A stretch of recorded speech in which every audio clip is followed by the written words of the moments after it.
Kita membahas Sultan Syarif Qasim II dan para pejuang tanah Melayu yang mungkin pemimpin kita di pusat lupa sejarah sehingga permintaan investor asing akan lahan yang harus mengusir penduduk asli Melayu di Rempang, Batam demi asing, demi uang pinjaman, demi menguntungkan investor, rakyat yang dijanjikan akan diberi sertifikat ketika kampanye menjadi terlupakan.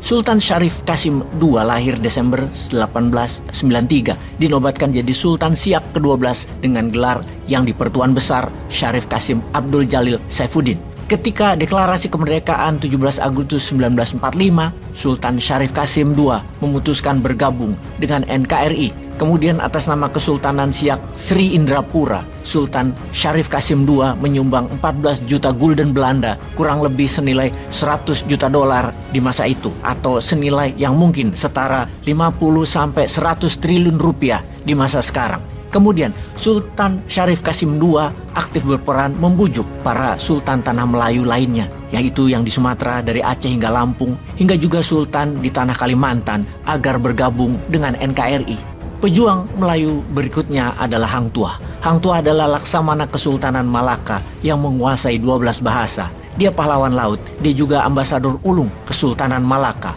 Pada usia sangat muda, Hang Tuah tinggal di Bintan. Dia belajar beberapa bahasa asing yang kala itu sangat penting untuk dikuasai, seperti bahasa-bahasa Arab, India, Cina, Siam, dan Jawa.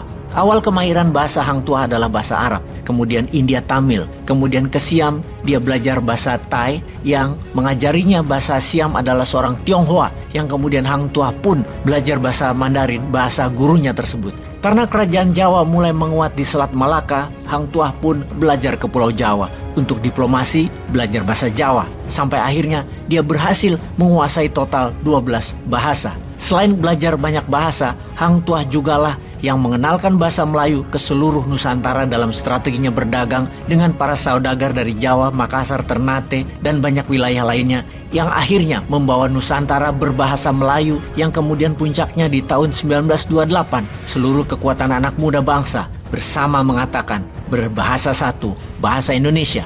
Tanpa Hang Tuah tidak ada duta bahasa Melayu di Nusantara ini. Sobat, apa pelajaran yang didapat dari pejuang tanah Melayu tersebut?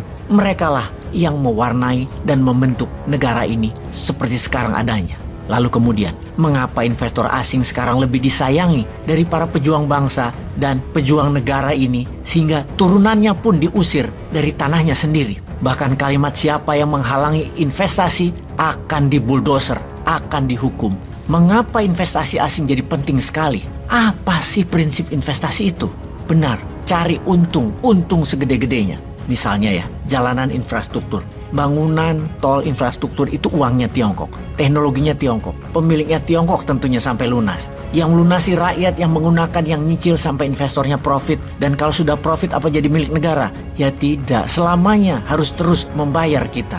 Kemudian kita ke nikel. Nikel itu investasi asingnya yang masuk ke Sulawesi, ke Halmahera. Kurang lebih ada 400 triliun rupiah selama 8 tahun ini. Sekarang investor asing mungkin sudah balik modal 5 kali lipat. Indonesia dapat apa? Wahai pejabat, jawab, Indonesia dapat apa? GDP per kapita 8 tahun ini naiknya hanya 30%. GDP per kapita awal 2014 adalah 3.500-an. Kemudian sekarang di tahun 2022 sekitar 4.600-an, alias per tahun hanya naik 3,8%. Jauh dibanding India yang naik 60% dalam 8 tahun atau 7,5% per tahunnya. Jauh dibanding Vietnam yang 49% dalam 8 tahun atau 6% setahunnya. GDP per kapita Indonesia naik hanya 30%, sementara investor asing nikel dan lain sebagainya dalam 8 tahun naiknya 500%. Kembali ke investor. Mana ada investor yang mau rugi? Investor tuh maunya untung. Kalau investornya 100% nasional, pribumi, putra bangsa, maka 400 triliun itu sudah balik 5 kali lipat. Sudah ada 2.000 triliun rupiah duitnya di Indonesia, bukan di banknya Tiongkok. Dan itu akan menaikkan GDP per kapita bukan 30% dalam 8 tahun, mungkin 100% dalam 8 tahun, alias masyarakat lebih makmur 2 kali lipat dari sekarang. Kalau kalian pejabat mengatakan tidak punya modal orang Indonesianya, tidak punya rupiah orang Indonesianya, itu adalah pernyataan bodoh kalau keluar dari mulut pejabat. Benar kita tidak punya dolar, benar kita tidak punya yuan, tapi kita punya rupiah.